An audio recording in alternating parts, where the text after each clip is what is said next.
On this episode of Locked On Angels, Yusei Kikuchi is the opening day starter for the Halos. So is he ready to lead this staff? And we're going to look at the guy who's going to be the opening day starter against the Halos next Thursday. Plus, we're going to recap yesterday's spring game. It's time to get locked on with Mike and John, and this is Locked On Angels.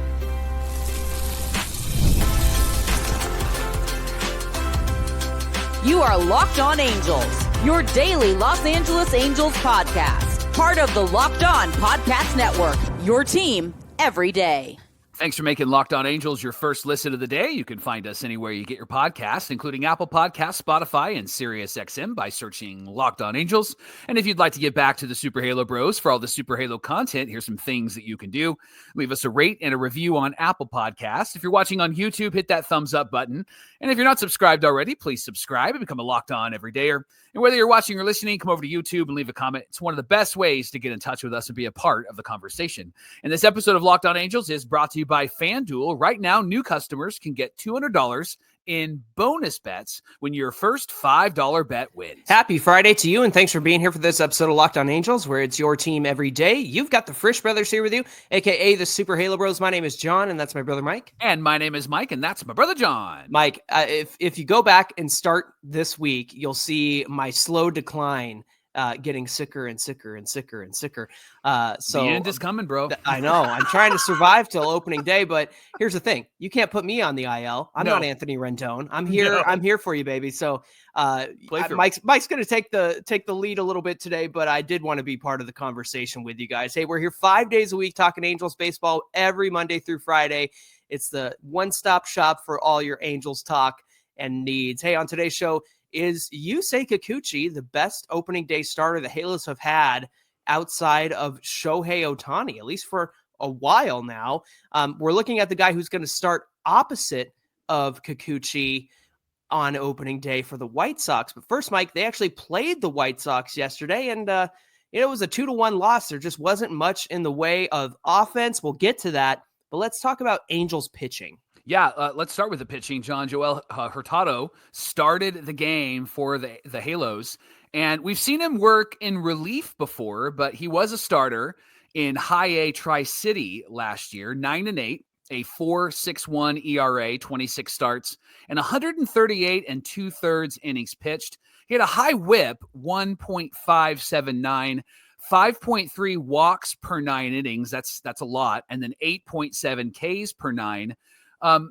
AAA is a more hitter-friendly area, right? Mm-hmm. And so High A is kind of the opposite. So when you think about High A and where Hurtado was, think Mariner Stadium, maybe T-Mobile Park in Seattle, more pitcher-friendly. So it seems like the reason why he had some higher numbers is because his control has been an issue, and that walks per 9, 5.8 walks per 9 is a great indication that he's just not in control of all of his pitches and their location just yet. Yeah. Now he did take on a lot of the White Sox regulars in this one, including Luis Robert Jr., Travis Jankowski, Andrew Vaughn, and he was pitching pretty well, Mike. Yeah. Until the third inning, he got the first 2 outs, but then there was that second out was a comebacker off the bat of Michael A. Taylor, and it hit him right in the chest. Took some warm-up tosses to make sure he was okay, but then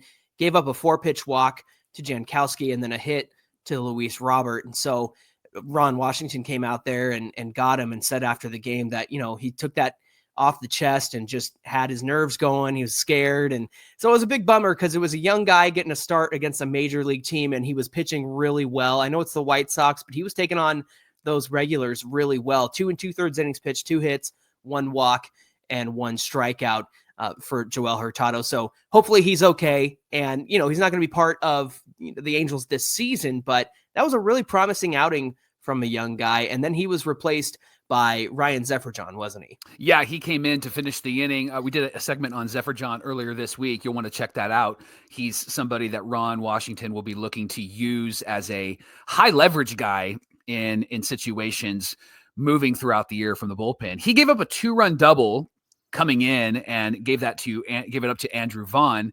It looked catchable, John. I'm just going to throw that out there. Taylor Ward wasn't able to get it up against the fence.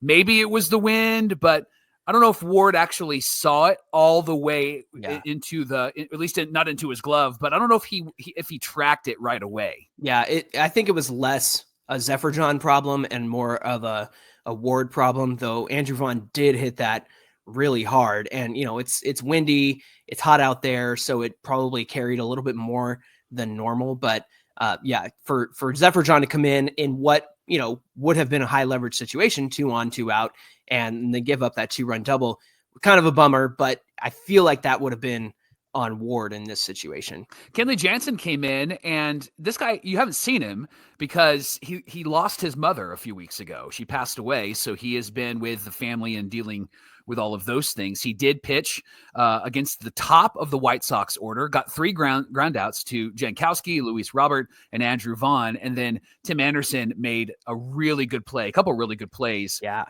second base. And then we saw the 6'8" bullpen piece that the Angels just acquired, Angel Perdomo. I didn't realize was 6'8". Oh, he's huge. Yeah, it's massive. that arm slot is like Randy Johnson-esque as he is getting up on the mound. He had a leadoff walk to Miguel Vargas and then a ground ball to Noda with the runner out at second base, then a walk to Sosa, and then he got a swinging strikeout and then a ground out to short. John, it felt like it took Perdomo a few minutes to get his location down and locate his pitches. He was trying to hit the edges of the zone, but that's how he ended up walking guys. And he ended up changing speeds in the zone using his fastball and his changeup and his slider. So it was great to see, at least from our perspective, he looked like he was making in-game, in-moment adjustments while he was standing on the mound. Yeah, you could see that he was nibbling, right? And just trying to get guys to go inside and outside of the strike zone. But then he was like, you know what? Going to change speeds here. And he's got a live arm, Mike. He's a big boy and some good pitches to mix it up with. And they were talking on the broadcast about all the lefties in the bullpen. I noticed Trent didn't say anything about Jose Suarez. So I wonder if there's something going on there. When we'll see about that. But let's read between the lines. Let's make read something into of that. Nothing. Yeah, let's do that. yeah. Let's at least about Jose Suarez. There's got to be something there, John. Maybe he got word from Artie, right? Yeah, no kidding. Yeah, during their regular lunches, yes, where they go out together. All of the staff, where he sits them down and says, "Now, guys, say nice things about me." Hey, speaking of nice things, Walbert Urania came into this game in the 7th. Live arm. Yeah, 17th ranked prospect for the Angels per MLB Pipeline, 21 years old, threw a 100-mile-an-hour sinker, Mike. And he was a little wild to start the inning against Michael A. Taylor and had some pitches up and in, and Taylor gave him a look and let him know that he didn't appreciate that. But then he struck Taylor out with a cutter at the bottom of the zone, and it was cool to see this young kid keep his composure up there, because then he had to go to battle against Luis Robert, who fouled a ton of pitches off, but got him to fly out to Lugo, who made a nice sliding catch. And then he ended up pitching in the 8th, had a 1-2-3 inning with a strikeout to end it. So that was pretty much all there was to speak of in terms of Angels pitching. Some good looks today, kind of a crazy day considering what happened to Joel Hurtado at the beginning. Mike, the offense, not much to speak of here, was there? Yeah, the Angels had their opportunities, but couldn't get anything going against Martin Perez, who is a noted Angel killer. He's like 8-6 against the Angels, but like he never seems to they never get through. And I know he's been around the block. He's faced the Angels a ton of times, but why he just seems like the one guy that they can't get through all the time. Yeah, a couple of examples from the game. Taylor Ward grounded into a double play after Kevin Newman walked and Chucky Robinson singled, and then the double play kind of took them out. Yeah, and then they took some walks. There was a hard hit ball, but they just really couldn't get anything to land for a hit yesterday. And is that concerning?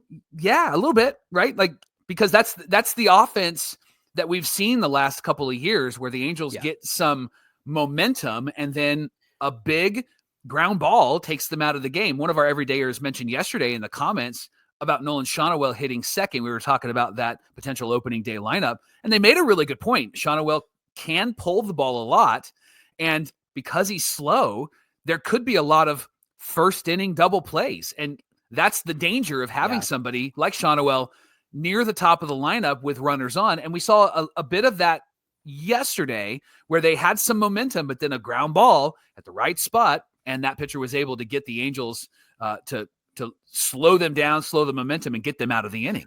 There's been a lot of listeners and viewers and everydayers concerned about the offense and how it's been, kind of weak over the last week and a half. But a lot of that had to do with the fact that it was minor league guys mixed in with the regulars that we're going to see. And look, the everyday opening day lineup, whatever you want to call it, looked good against the Guardians on Wednesday, but they just couldn't get anything to pile on once they had the chance to against the White Sox. So that's the thing is okay, guys, now it's the opening day lineup. So we need to see some cohesion from top to bottom. Mike, they have 5 games left. They got a split squad today, one against the Rangers and one against the Rockies. Then they have that freeway series against the Dodgers, 1 in Los Angeles and 2 at home before they head out for the season. Are we going to see the Angels regulars pick it up in these last 5 games? What do you say? Yeah, I think so. I think what we're going to see, especially against the Dodgers, is the Angels will rise to the occasion, and they're getting their consistent at-bats. It's something that these guys need, and so they're working towards that in the spring. But what I didn't see this year that we've seen in years past, and maybe if affirm this if you've seen this as well, if not, push back. But I've seen these guys in games, but not as consistent as I'm assuming they've been in previous spring trainings. And so I wonder if there was some intentionality there, and we're going to start to see them ramp up against the Rangers and Rockies, but specifically against the Dodgers. Did you feel that, or am I reading into it too much? Are you saying that it's a lack of consistency because they're trying different things, they're making adjustments? Is that what you mean? Two things. One, I think what you just said is part of it, but two, I haven't seen like Taylor Ward, Mike Trout, those guys. They were in, and then they're out for 2 games, and then they're back in again. Yeah, okay, I see what you're saying. Yeah. And so I feel like that hasn't been the case in the last few years. I feel like our starters, even Hurtado on the mound today, I thought that was interesting because there was a minor league game yesterday, and Kahadowitz pitched in that one. So I thought it was interesting that they had Hurtado pitch in yesterday's game, and then Kahadowitz pitched in the minor league game. He was great in that game, by the way. 5 2/3, no earned runs, 2 hits, 7 Ks, didn't walk anybody. John, 5 2/3, real quick. Guess how many pitches Jack Kahadowitz threw in 5 2/3? I'm gonna say 65.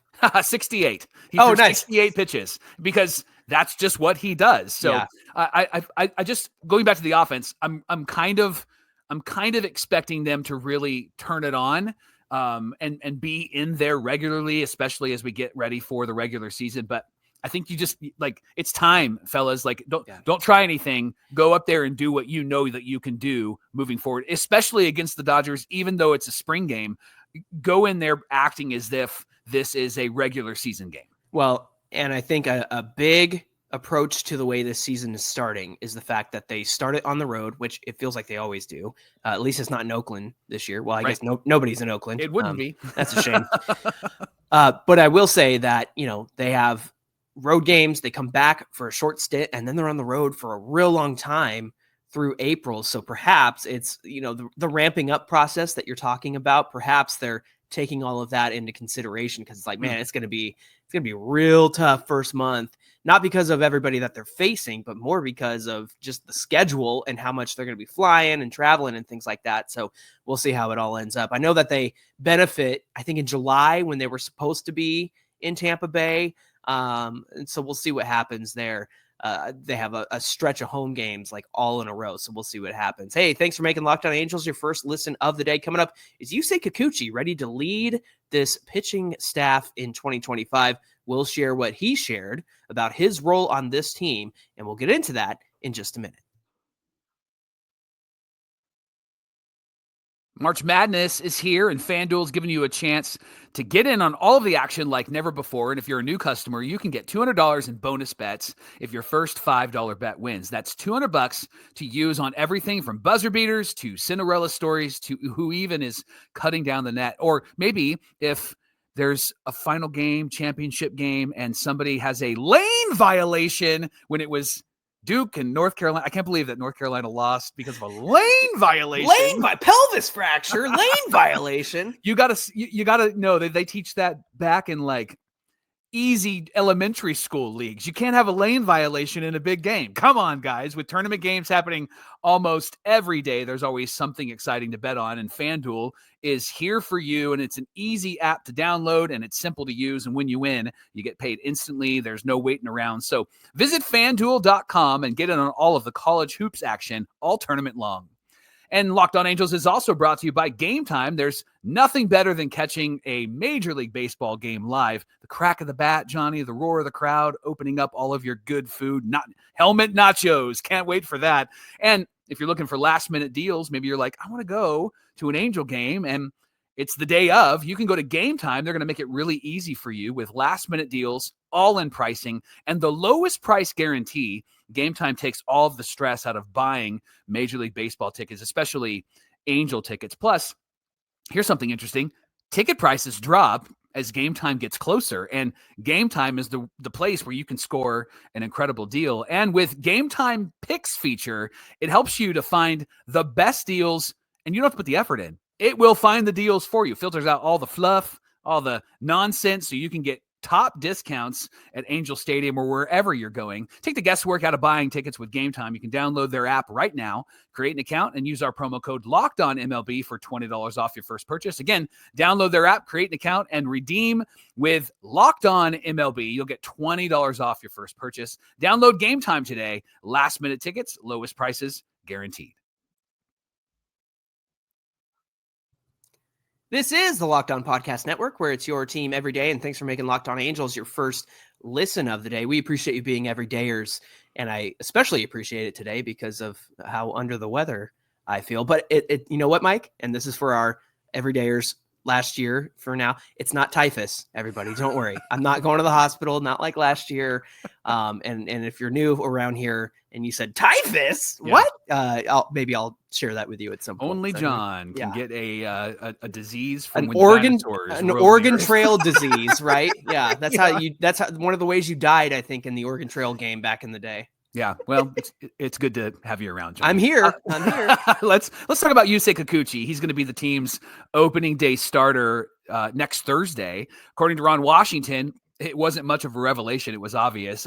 Maybe you heard him say this, everydayers, from a few weeks back. He said, we signed him to a big contract. We didn't sign him to be our number 4 or number 5. We didn't bring him here to be number 2 or number 3. We brought him in here to lead the staff. So that's the obvious part. And so that's why he was named the opening day starter even before spring happened. Kikuchi said he was very happy and honored to be given that title and to be the opening day starter. He added, I'm hoping that we can just get off to a good start starting from game 1. Now, just as a reminder, Kikuchi signed a 3-year, $63 million deal.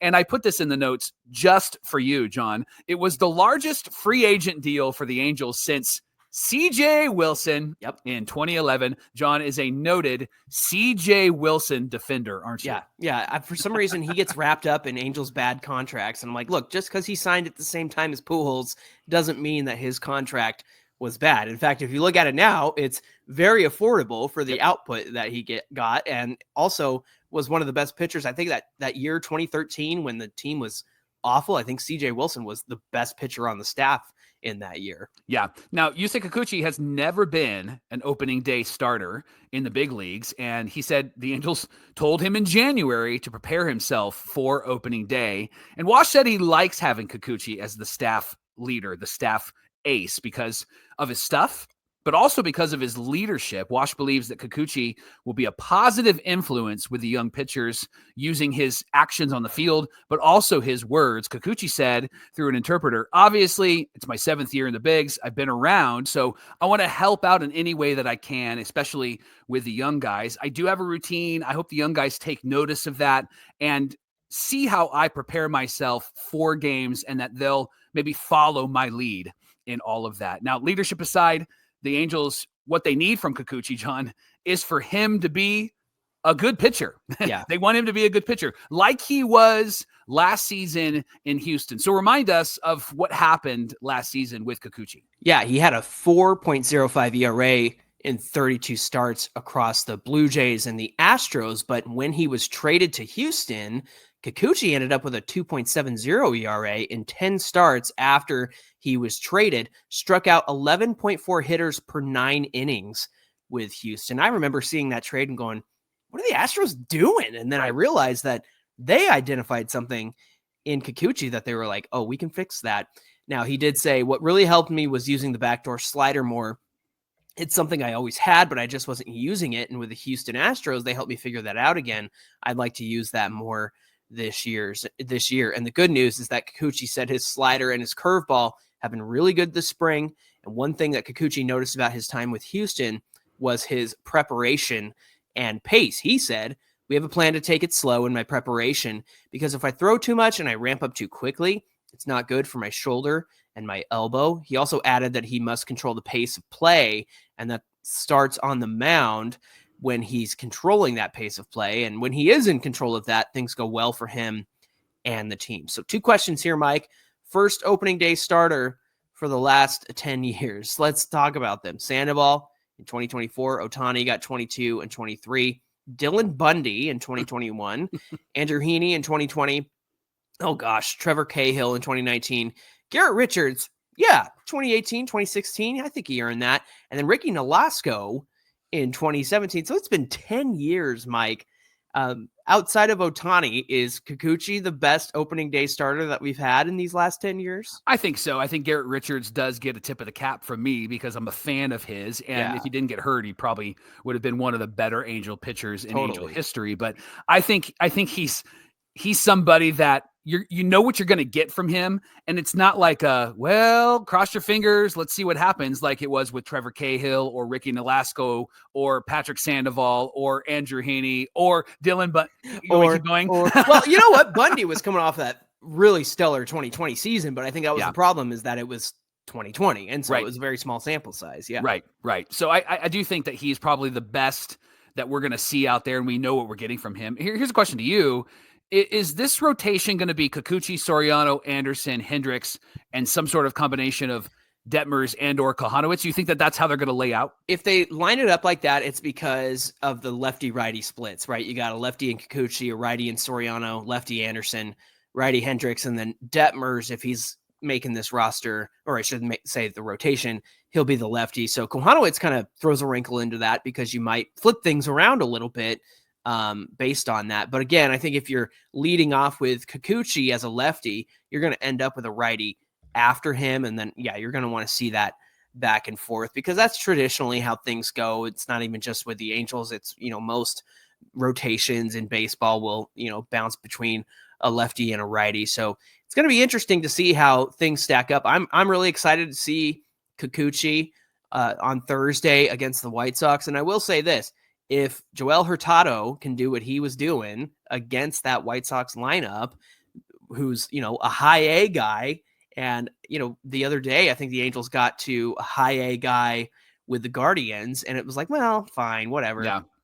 Because it's a high A guy. Well, our high A guy showed something yesterday. So it brought me a little bit more confidence, Mike, knowing that, hey, if Hurtado can handle this lineup, I think Kikuchi is going to be able to handle this lineup as well. But again, it's baseball. Anything can happen. I think they said on the broadcast yesterday that it was going to be a high of like 49 degrees in Chicago, which again, why are we opening in Chicago and why aren't the White Sox coming to Anaheim to play? It's going to, what's it going to be, like 75 next week? Like, why do we always end up in the Bay Area or in Chicago? It's absolutely ridiculous that we don't get the home opener, especially when you have that off day on Friday because they're worried about like rainouts and rain delays and stuff. It's like, then open in Anaheim. That's the perfect location for it. So it just absolutely drives me nuts. But I am excited to see Kikuchi on the mound. Hopefully the weather won't get to these guys, and hopefully he'll take us on a good start to the season.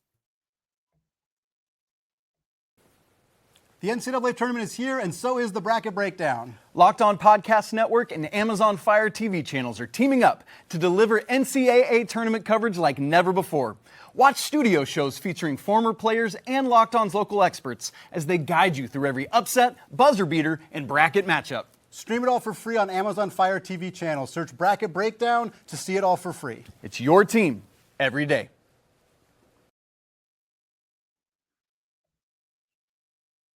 Johnny, Sean Burke is going to be the pitcher that's opposing Yusei Kikuchi on opening day for the Chicago White Sox. Burke is a right-handed pitcher.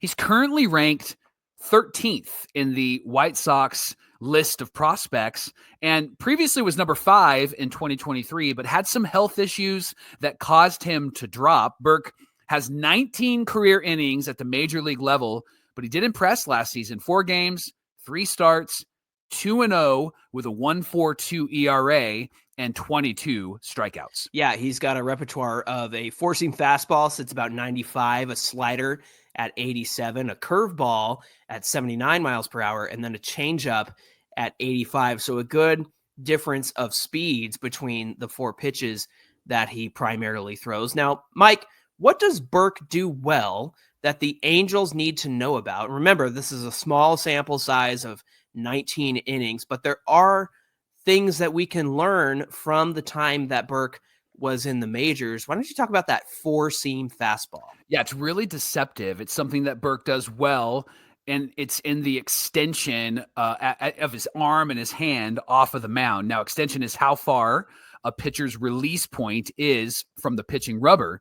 And at 7 feet, John, Burke has one of the better extensions among pitchers, which means that Burke releases the ball closer to home plate. So his 95-mile-an-hour fastball probably feels more like 100 miles an hour, right? Because he's releasing it closer to home plate than most pitchers would. It also reduces the reaction time for a lot of hitters, which isn't good for this Angel team that does have a tendency to strike out a lot, right? Yeah, exactly. His fastball has that quote-unquote rising action, so he puts enough spin on the fastball that it doesn't drop to where a hitter thinks it's going to end up. As in, if I toss a ball to you, Mike, and you know where it's going to land and you're going to catch it, but if I put some spin on it, it might end up, 6 inches above your hand. And you're like, oh, whoa, how'd that happen? So that's kind of a small example of what rising action can mean. It creates that illusion of rising upward. And because of this, Burke likes to throw the fastball at the top of the zone to get hitters to swing and miss up there. Yeah, speaking of swings and misses, his slider generates a lot of swings and misses. Last year, Burke's slider had a whiff rate of 43.2%, John. 43.2%. And he used it as his put away pitch 33.3% of the time. It also has a rising motion, which is more than the league average. It means that it doesn't end up where it appears that it's going, and it makes hitters swing under it or perhaps even chase it. Yeah, that's the thing about a slider. Obviously, it's moving, right-handed, so it's going to move right to left. And you think about the fact that, it's on a horizontal plane, and you think it's going to be here, but then it ends up a little higher than you expected. So he does get a lot of swings and misses on that. So how can the Angels beat Sean Burke on opening day? There's a couple of ways the Angels can get to him. Let's talk about the fastball again. The batting average against it was only 172 last year, but the expected batting average, Mike, this is key. Expected batting average is the stat that compares the pitch to similar deliveries, similar movement, similar speed. It says that hitters should be hitting 246 against that fastball. So it's not as devastating as it seems. Again, small sample size for Burke, but it does mean that Burke outperformed the expected numbers on his fastball last year. It also means that if hitters make contact against it, they can do some real damage. In fact, Burke got hard hit 40.4% of the time last year. That means an exit velocity of 95 miles per hour or higher. So if they can really put the bat on the ball against that fastball, they're going to be able to do some damage. They also need to lay off that fastball at the top of the zone. It looks tempting, but remember that rising action we talked about earlier means that the ball is often above the strike zone. So if the Angels can lay off of it, let Burke dig himself into a hole. Don't help him out. Let him hurt himself and surrender the walks that he will probably give up if you're just patient up there. This also means that they need to make him throw it in the zone where they can actually hit it and do some damage. So if they're laying off out of the zone, he's going to be like, shoot, I got to throw this in the zone to even get them to swing at it. So to sum it up on the fastball, lay off that high fastball, make Burke bring that pitch down into the zone, and let him walk you if you have to. Yeah. Let's talk about that slider. Number two, the second thing that the Angels can do. The slider's really deceptive because it doesn't drop as much as it appears that it should drop. But hitters also had a 250 batting average against it last year, and the expected batting average was 294. So it could be hittable, and if it gets in the right spots, the Angels could have some success. Now, that rising action also causes Burke to throw it above and away from the strike zone. It's another pitch the Angels just need to lay off of, and it's one that they can make Burke and force Burke to throw in the zone. He threw a lot of sliders in the zone last year, so if the Angels can square it up, they're going to have a lot of success against him on opening day. Yeah, I think to sum it all up, I think if we see some patience from Taylor Ward leading off, and if Taylor Ward's able to make him bring that fastball into the zone. Taylor Ward don't miss fastballs in the zone, so he could really do some damage, but you got to be patient in order to make him bring it down to the strike zone. Let's see if the Angels take some walks and force Burke to bring his pitches into the zone, and then let's see guys like Ward, Soler, Trout, Adele, or Moniak, whoever it might be, let's see them square up and make some hard contact against Burke. I think that they could have a lot of success on opening day.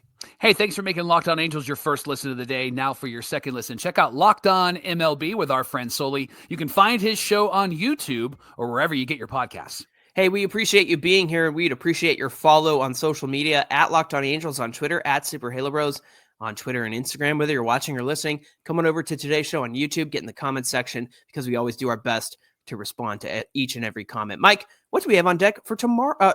Monday show. It's the weekend. Let's go. All right, Monday show. Final weekend of spring training, but the Angels are playing the Dodgers on Sunday night, so we're going to recap that on Monday, and we're going to take it way too serious, and we're going to be so dramatic, and if the Angels win, we're going to be excited, and if they lose, we're going to throw a fit. So come and join us either in our excitement or our fit throwing on Monday on Locked On Angels. All right, looking forward to that conversation. We hope you'll come back and join us. Until then, my name is John, and that's my brother Mike. And my name is Mike, and that's my brother John. Thanks for being here with us, everybody. Have a great weekend, and we'll see you back here on Monday. At least you didn't have the sick voice that you had last year. The one that was like way up here. Oh, yeah, that was something. That was great. Never happened to me in my life.